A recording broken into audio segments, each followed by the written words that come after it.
Hi friends, welcome to குறிஞ்சி.com. இன்றைக்கி நம்ம ஒரு 5 நிமிஷத்தில் செய்யக்கூடிய இந்த காரா பூந்தி இன்றைக்கி எப்படி செய்யறதுன்னு பார்ப்போங்க. நம்ம கடைகளில் வாங்குற அளவுக்கு அதே மொறுமொறுப்போடையும் அதே டேஸ்ட்டோடையும் நம்மளால் வீட்டில் செஞ்சிட முடியும். குழந்தைங்களுக்கு ஈவினிங் ஸ்நாக்ஸுக்காகட்டும், இல்லை லஞ்ச் கூட கொடுக்குற சைட் டிஷ்ஷுக்காகட்டும், எதுக்கு வேணால் நம்ம இதை யூஸ் பண்ணிக்கலாங்க. ரொம்ப நல்லாயிருக்கும். வாங்க இன்றைக்கி எப்படி செய்யறதுன்னு பார்ப்போம். நான் இன்றைக்கி 1 கப் அளவுக்கு கடலை மாவு எடுத்திருக்கேன். நீங்கள் 200 கிராம் கடலை மாவு எடுக்கிறீங்கன்னா 2 டேபிள் ஸ்பூன் அளவுக்கு அரிசி மாவு சேர்த்துக்குங்க. இப்போ நான் 2 ஸ்பூன் அளவுக்கு அரிசி மாவு சேர்த்துருக்கேன். இப்போ அதை தண்ணி ஊற்றி நல்லா நம்ம தோசை மாவு பதத்துக்கு கரைச்சிக்கலாம். இது ரொம்ப திக்காக இருந்தால் அந்த ஜல்லிக்கரண்டியை விட்டு இறங்கவும் இறங்காது. ரொம்ப லூஸாக இருந்தால் நமக்கு அந்த முத்து முத்தான ஷேப் கிடைக்காது. அதனால் கரெக்டான பதத்துக்கு இந்த மாவை கரைச்சிக்கிட்டால் தான் நமக்கு முத்து முத்தான காரா பூந்தி கிடைக்கும். நம்ம கடைகளில் வாங்குகிற காரா பூந்தியில் அவங்க கண்டிப்பாக அதில் சோடா உப்பு சேர்ப்பாங்க. நம்ம வீட்டில் செய்கிறதுனால அதில் சோடா உப்புலாம் எதுவுமே சேர்க்காமல் செய்கிறோங்க. ஆனால் அதே அளவுக்கு மொறுமொறுப்போடு நம்ம செஞ்சிடலாம். இப்போ இந்த அளவுக்கு இதை கரைச்சி எடுத்துக்கலாம்.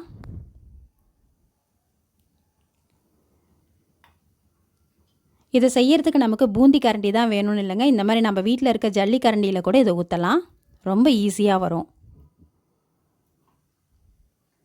இப்போ அந்த ஜல்லிக்கரண்டி ஒரு தடவை தண்ணியில் நனைச்சிட்டு அதுக்கப்புறமா ஒரு கரண்டி மாவு எடுத்து ஊற்றுங்க. தானாகவே அதுலேருந்து இறங்கிடுது பாருங்கள். நல்லா முத்து முத்தாக அழகாக வரும். நம்ம மாவு கரைக்கிறத பொறுத்து தான் இது. இப்போ இந்த மாதிரி கொஞ்சமாக மாவு ஊற்றிட்டு ஒரு கரண்டியால் தீர்த்துனீங்கன்னா எல்லாமே அழகாக கொட்டும் பாருங்கள்.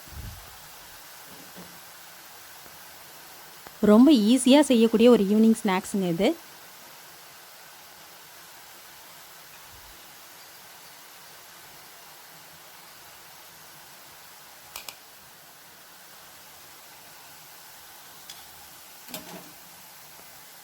ரொம்ப அதிகமாக போட்டிங்கனாலும் ஒன்றோடு ஒன்று ஒட்டிக்கும். திட்டமான ஒரு 2 கரண்டி அளவுக்கு போடுங்க. நீங்கள் ஊற்றுற எண்ணெயை பொறுத்து இந்த பூந்தியை நீங்கள் இதில் எடுத்து ஊற்றிக்கலாம். இப்போ இது நல்லா மொறுமொறுப்பாக ஆகணும். இந்த எண்ணெயோட சலசலப்பெல்லாம் அடங்கி இதோட கலர் மாறுது பாருங்கள். இந்த அளவுக்கு நல்லா வேக விட்டு எடுத்துக்கோங்க. அப்போ தான் நம்மளோட காரா பூந்தி நல்லா கிறிஸ்பியாக இருக்கும். இப்போ இதை நல்லா எண்ணெயை வடிகட்டி எடுத்துக்கலாம்.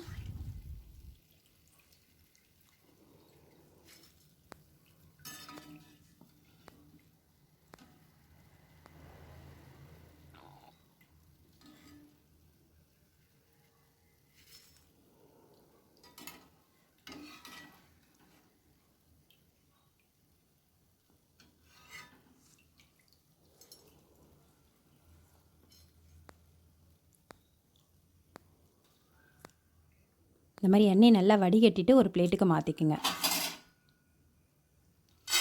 இப்போ இதே மாதிரியே நம்ம இருக்கிற எல்லா மாவையும் ஊற்றி எடுத்துடலாங்க.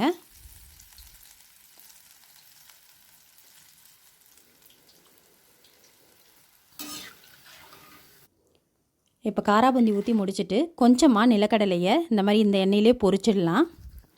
இந்த நிலக்கடலை சேர்க்கும் போது தான் நம்மளோட காரா பூந்தி நம்ம சாப்பிடும்போது அங்கங்கே இது வாயில் ஆப்பிடுறது ரொம்ப நல்லாயிருக்குங்க. இப்போ இது கூட கொஞ்சமாக கருவேப்பிலையும் இந்த எண்ணெயில் பொரிச்சிடலாம். கருவேப்பிலை பொரிக்கும் போது தீயை கம்மி பண்ணிவிடுங்க. ஜாக்கிரதையாக பொரிங்க.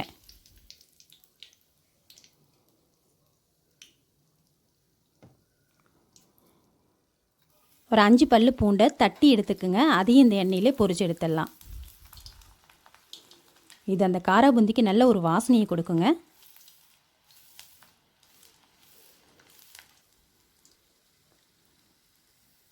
இப்போ இது எல்லாத்தையும் பொரிச்சு எடுத்தாச்சு. நம்மளோட காரா பூந்தியும் ரெடியாக இருக்குது. நல்ல மொறுமொறுப்பாக அவ்வளோ சூப்பராக இருக்குங்க இது. இப்போ இது கூட நம்ம பொரிச்சு வச்சுருக்க நிலக்கடலை, கருவேப்பிலை, பூண்டு, இப்போ இதுக்கு தேவையான அளவுக்கு உப்பு, 1/4 ஸ்பூன் அளவுக்கு வறுத்து பொடி பண்ண ஜீரகத்தூள், 1/2 ஸ்பூன் மிளகாய்த்தூள். இப்போ இது எல்லாத்தையும் நல்லா கலந்து விட்டுடுங்க.